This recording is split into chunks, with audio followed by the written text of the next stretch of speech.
Hello दोस्तों, मैं हूं सी दिव्या अग्रवाल और आप देख रहे हैं टैक्स विदाउट टीयर्स। उम्मीद करती हूं कि आपको मेरे चैनल के अपडेट्स अच्छे लगते हैं। अगर अच्छे लगते हैं तो प्लीज आप मेरे चैनल को लाइक कीजिए, साथ ही बने बेल आइकन पे क्लिक कीजिए ताकि आपको रेगुलर अपडेट्स का पता चल सके।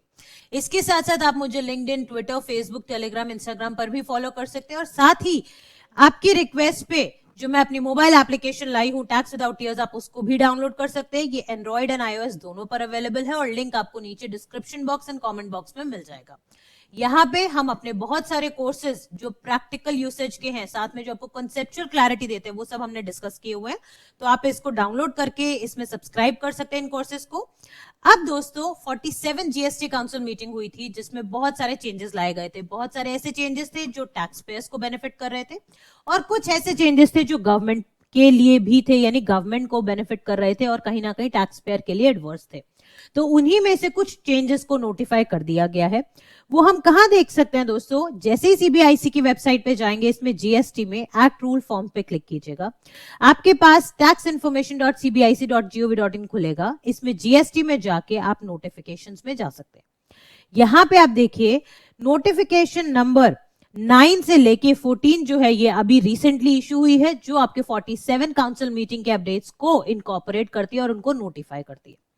डे वन जब से जीएसटी आया है, हम हमेशा से एक इशू रहा है कि जो आईटीसी हमने अवेल कर लिया है पर हमने यूटिलाइज नहीं किया है, दैट मींस हमने 3B में उसको सेट ऑफ नहीं किया, क्या उस पे हमें इंटरेस्ट देना पड़ेगा या नहीं देना पड़ेगा। इसके रेस्पेक्ट में गवर्नमेंट ने बहुत बारी अपनी इंटेंशन भी क्लियर करी, कब? जीएसटी काउंसिल मीटिंग के आउटकम्स में, फाइनेंस बिल्स में, पर इंप्लीमेंट कब हुआ? अब देखिए दोस्तों, सबसे पहली जो नोटिफिकेशन आई है, ये नोटिफिकेशन पे हम क्लिक करते हैं, ये बात करती है हमारे फाइनेंस एक्ट को लेके, जिसमें ये कहती है फाइनेंस एक्ट के सेक्शन 111 और सेक्शन 110 का क्लॉज सी को हमने इन इफेक्ट कर दिया है, यानी वो इफेक्टिव हो गए हैं। ठीक है, अब कब से और क्या इफेक्ट हुआ है देखिए। फाइनेंस एक्ट के पहले हम लोग सेक्शंस को पढ़ लेते हैं। ठीक है, ये क्या कहता है? सेक्शन 110 जो फाइनेंस एक्ट का है, सेक्शन 49 में, इसके अंदर आप देखिए सब सेक्शन 10 क्या कहता है? A person on common portal can transfer any amount of tax, interest, penalty. ये मैं ऑलरेडी आपके साथ पहले भी डिस्कस कर चुकी हूं। जैसे कि आप सपोज कीजिए एक पैन पे मल्टीपल एंटिटीज हैं, गलती से आपने, सपोज कीजिए हमारे एग्जाम्पल में 2 एंटिटीज हैं एक पैन पे, first entity and second entity. ठीक है, अब आपने बाय मिस्टेक टैक्स डिपॉजिट कराना था सेकंड एंटिटी में, बट आपने डिपॉजिट करा दिया फर्स्ट एंटिटी में, यानी उसके कैश लेजर में वो रिफ्लेक्ट कर गया अमाउंट, बट एक्चुअल में कराना था ये सेकंड एंटिटी में। तो ऐसे में उस पर्टिकुलर पर्सन के, क्योंकि पैन तो एक ही है, तो उसके वर्किंग कैपिटल ब्लॉक हो रहे थे, फंड्स ब्लॉक हो रहे थे, वो उसको यूज नहीं कर पा रहा था। तो गवर्नमेंट का वेलकम स्टेप क्या था कि आप इस अमाउंट को अपने दूसरे पैन एंटिटी में, यानी दूसरी एंटिटी जो है आपके, उसमें ट्रांसफर कर सकते हो। अब इस बात को नोटिफाई कर दिया गया है। सेकंड चीज, सेकंड क्या कहते हैं, हम लोग आ जाते हैं सेक्शन नंबर 111 पे, जो आपका बात करता है section 50 of the CGST act. अब ये क्या कहता है? जो इंटरेस्ट के बारे में बात करता है, कब इंटरेस्ट लगेगा, कितना लगेगा, कितना नहीं लगेगा। देखिए, आईटीसी जब आपने रॉन्गली अवेल किया है एंड यूटिलाइज किया है, यानी आपने सिर्फ और सिर्फ क्रेडिट लेजर में अवेल नहीं किया है, रादर 3B से उसको सेट ऑफ भी करा दिया है, या फिर अगर डीआरसी 03 के थ्रू कोई पेमेंट कर रहे थे तो वहां पे आपने सेट ऑफ करा दिया है, the registered person it shall pay interest on such ITC wrongly availed and utilize. यानी ये सिर्फ अवेलमेंट पे नहीं लगेगा, अब जब तक आप उसको यूटिलाइज नहीं करोगे तब तक आपको कोई इशू नहीं आएगा, आपसे इंटरेस्ट नहीं डिमांड किया जाएगा। तो पहला वेलकम चेंज ये था। दूसरा चेंज, अब अभी तक हमने फाइनेंशियल ईयर 21-22 की 99C के बारे में आज सच कोई बात नहीं करी थी दोस्तों। तो अब पहली चीज ये आ गई है कि छोटे टैक्स पेयर्स के लिए जीएसटीआर 9 को एग्जेम्प्ट कर दिया गया है। कितने टर्नओवर, यानी छोटे का मतलब क्या है? छोटे का मतलब ये है जिसकी टर्नओवर अप टू 2 करोड़ है इन द सेड फाइनेंशियल ईयर, यानी फाइनेंशियल ईयर 21-22 में अगर आपकी टर्नओवर 2 करोड़ तक ही है तो आपको जीएसटीआर 9 भरने की जरूरत नहीं है। आपको जीएसटीआर 9 यानी एनुअल रिटर्न नहीं भरनी है।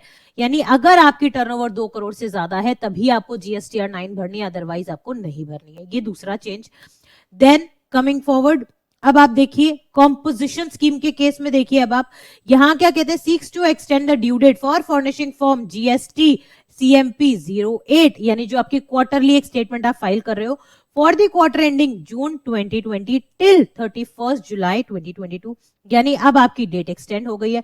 अगर आपने पहले भर दी कोई इश्यू नहीं है। लेकिन अगर नहीं भरी है तो अब आप भर सकते हो, आपकी ड्यू डेट एक्सटेंड हो गई। दैट मींस अब आपको कोई भी पेनल्टी यानी जो आपको अलग से आपको लेट फीस पे करनी पड़ रही थी वो आपको पे करने की जरूरत नहीं पड़ेगी। मूविंग फॉरवर्ड, जो जीएसटीआर 4 है उसके लिए भी it seeks to extend the waiver of late fee for the delay in filing form GSTR 4, यानी ड्यू डेट नहीं बढ़ाई है, ध्यान दीजिए क्या बढ़ाया है, सिर्फ और सिर्फ लेट फीस का वेवर दिया है आपको। और आपकी डेट क्या एक्सटेंड कर दी गई है, देखिए यहां पे अब इन्होंने क्या कहा, पहले इसको 30 जून तक बढ़ाई थी, अब इसको 28 जुलाई 2022 तक कर दिया गया है। यानी आप अपने जो आपकी एनुअल रिटर्न जाती है कॉम्पोजिशन स्कीम में सीएमपी बेसिकली जीएसटीआर 4, वो आप भर सकते हो कब तक, वो आप भर सकते हो 28 जुलाई 2022 तक। अब एक सवाल आएगा दोस्तों, क्या हमने तो मैम पहले ही भर दी थी जीएसटीआर 4, लेट फीस भी भर दी थी, क्या वो हमें रिफंड मिलेगा? तो दोस्तों अगर आप ऐसा कोई भी काम करते हो और उसकी बाद में रिलैक्सेशन आती है तो आप भूल जाइए, सरकार इस बारे में कभी भी बात नहीं करती है। अगर आपने लेट फीस भर दी तो आप ये सोचिए आपने गवर्नमेंट को पे कर दिया, अब आपको रिवर्सल वो नहीं मिलेगा, ना ही वो रिक्रेडिट होगा। मूविंग फॉरवर्ड, बहुत इंपॉर्टेंट नोटिफिकेशन है ये, नोटिफिकेशन नंबर 13। इसमें क्या कहता है दोस्तों, इसमें ये कहता है, देखिए इन्होंने क्या कहा, टाइम लिमिट को एक्सटेंड किया। जैसे कोविड के दौरान पे हमारी एक नोटिफिकेशन नंबर 35 आई थी, याद कीजिएगा, जब मैंने कहा था कि हमारी टाइम लिमिट को एक्सटेंड कर दिया, मे बी वो रिफंड फाइलिंग के लिए या किसी भी चीज के लिए। सेम वेज अब इन्होंने क्या कहा है, it extends the time limit which is specified in subsection 10 of section 73, यानी नॉन फ्रॉड केसेस। सेक्शन 73 कौन से होते हैं, नॉन फ्रॉड केसेस।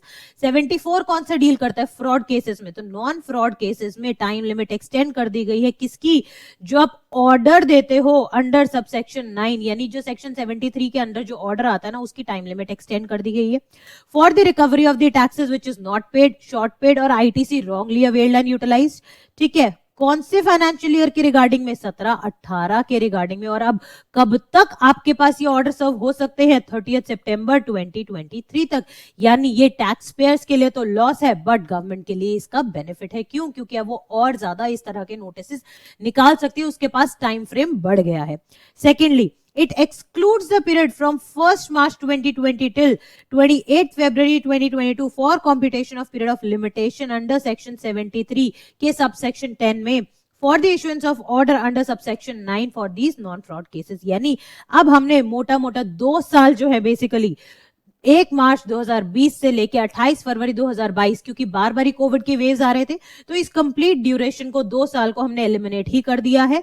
और अब आप यानी टाइम जो लिमिटेशन पीरियड है उसमें से हमने इसको हटा दिया है, और आप इजीली अगर आपने रिफंड गलत क्लेम किया है तो डिपार्टमेंट आपसे वो रिकवर कर सकती है। नाउ ये भी गवर्नमेंट का फेवर पॉइंट था, गवर्नमेंट के लिए ही फेवरिंग था। अब जो पॉइंट आता है ये हमें यानी टैक्स पेयर्स को बेनिफिट करने वाला है। कैसे? It excludes the period from 1st March 2020 to 28 February 2022, यानी 2 साल का एक्सक्लूजन मिल रहा है for computation of period of limitation for filing the refund application under 54 और 55 ऑफ द एक्ट।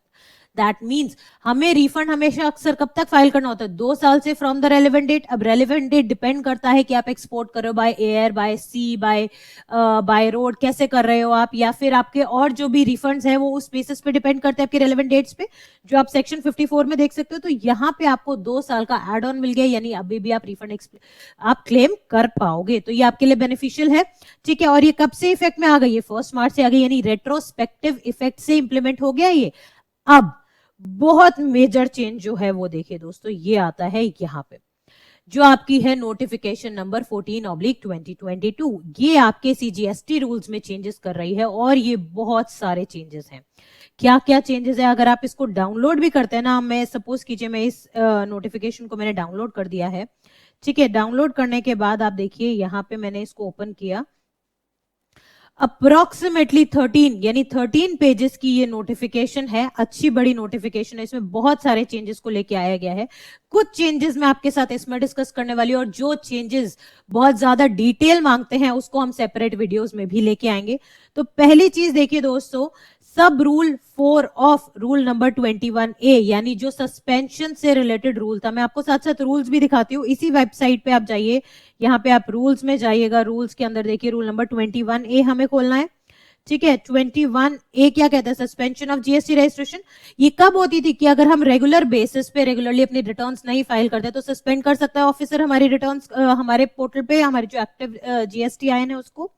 अब इन्होंने क्या कहा कि प्रोवाइडेड फॉर दैट रजिस्ट्रेशन अगर आपकी सस्पेंड हो गई है, क्यों, क्योंकि आपने रिटर्न्स टाइमली फाइल नहीं करी है, तो क्या होगा, देन आप क्या कर सकते हो, the suspension of the registration it shall be deemed to be revoked upon furnishing of the pending returns। यानी जितनी भी आपकी रिटर्न्स पेंडिंग थी, जैसे ही आप उसको फाइल कर दोगे बाय डिफॉल्ट वो सस्पेंशन हट जाएगा, आपको अननेसेसरी डिपार्टमेंट के धक्के नहीं खाने पड़ेंगे। बहुत बेनिफिशियल पॉइंट है आपके लिए। मूविंग फर्दर, अब ये एक्सप्लेनेशन 1 ऐड करी है रूल नंबर 43 में। रूल 43 क्या कहता है, अब आ जाओ इसी पे आ जाओ। हम आपको सिर्फ हेडिंग्स अभी बताते जा रहे हैं ताकि आपको एक क्लैरिटी आए कि क्या हो रहा है। अब यहां पे रिवर्सल ऑफ क्रेडिट की बात करता है, manner of determination of ITC in respect of capital goods, reversal thereof, यानी रिवर्स करने कैसे है। अब इसी में इन्होंने क्या कहा कि अगर आप ड्यूटी स्क्रिप्ट्स को सेल कर रहे हो, चाहे वो एमईआईएस की हो चाहे वो एसईआईएस की हो, ठीक है, उन ड्यूटी स्क्रिप्ट्स को अगर आप सेल करते हो तो आपको कॉरेस्पॉन्डिंगली आईटीसी रिवर्स नहीं करना, चाहे वो एग्जेम्प्टेड सप्लाई ही क्यों ना हो, बट स्टिल आपको आईटीसी रिवर्सल की नीड नहीं है। Again a point which is favouring the tax payers. Now moving forward, अब इसमें देखिए रूल नंबर 46। अब 46 में अगर हम लोग आ जाते हैं, रूल नंबर 46 क्या कहता है, टैक्स इनवॉइस की बात करता है। अब टैक्स इनवॉइस में भी क्या कहता है कि a declaration below that the invoice is not required to be issued in manner specified under rule 48 सब रूल 4, यानी ई इनवॉइसिंग की हम लोग को जरूरत नहीं है। अगर ई इनवॉइस के केस में हमें जरूरत नहीं है, अगर हमारा टर्नओवर भी एक्सीड कर रहा है लेकिन हमारे ई इनवॉइसिंग हम पे नहीं एप्लीकेबल होती है, तो आपको एक डिक्लेरेशन लिख देनी है अपने टैक्स इनवॉइस पे। वो क्या डिक्लेरेशन रहेगी, IV it hereby declare that though our aggregate turnover in the preceding financial year from 17-18 onwards is more than the aggregate turnover which is notified इन सब रूल 4 ऑफ रूल 48, यानी ई invoicing के लिए हम लोग एप्लीकेबल तो हैं, पर हम पे स्टिल इस तरह से ई इनवॉइस बनाना एप्लीकेबल नहीं है। अब आप कहोगे ये ऐसे कैसे हो सकता है, तो दोस्तों ई इनवॉइसिंग के पोर्टल पे जब आप जाओगे ना, इसके अंदर आप हेल्प के अंदर देखिए FAQs पढ़िएगा, ठीक है। जब आप FAQs पढ़ोगे ना, इसमें आपको मिलेंगे कि कब कब आपको चाहिए ई इनवॉइस, कब आपको नहीं बनाना है, ठीक है। देखिए what supplies are presently covered under e invoice, यहाँ पे आपको ये बताता है कि आपकी B2B सप्लाईज है, SEZ सप्लाईज है, एक्सेट्रा, ठीक है। लेकिन अब क्या e invoices applicable for nil rated और होली एग्जेम्प्ट सप्लाईज, नो, यहां पे नहीं एप्लीकेबल होगा। तो इररिस्पेक्टिव ऑफ द फैक्ट कि आपका टर्नओवर ज्यादा ही क्यों ना हो, पर आप एग्जेम्प्टेड सप्लाई कर रहे हो, तो आपको इनवॉइस आपके केस में एप्लीकेबल ही नहीं होगा, ठीक है। सेम वेज अब B2C के केस में अगर आपको कंसर्न आती है तो यहां पे भी आप देख सकते हो, ठीक है। तो इस तरह से दोस्तों जब आपका टर्नओवर एक्सीड भी कर जाए बट आपको ई इनवॉइस नहीं बनाना है, यानी वो आपके ऊपर कंडीशंस एप्लीकेबल नहीं है, तो simply what you have to do is आपको एक ये डिक्लेरेशन अपनी डाल देनी है उस इनवॉइस में, that will be more than sufficient for you. कल को आप पे कभी भी कोई परेशानी नहीं आएगी इस वजह से। मूविंग फर्दर, रूल नंबर 86 में चेंज आया है। अब रूल नंबर 86 क्या कहता है, आइए देख लेते हैं हम लोग एक बार रूल नंबर 86 क्या कहता है।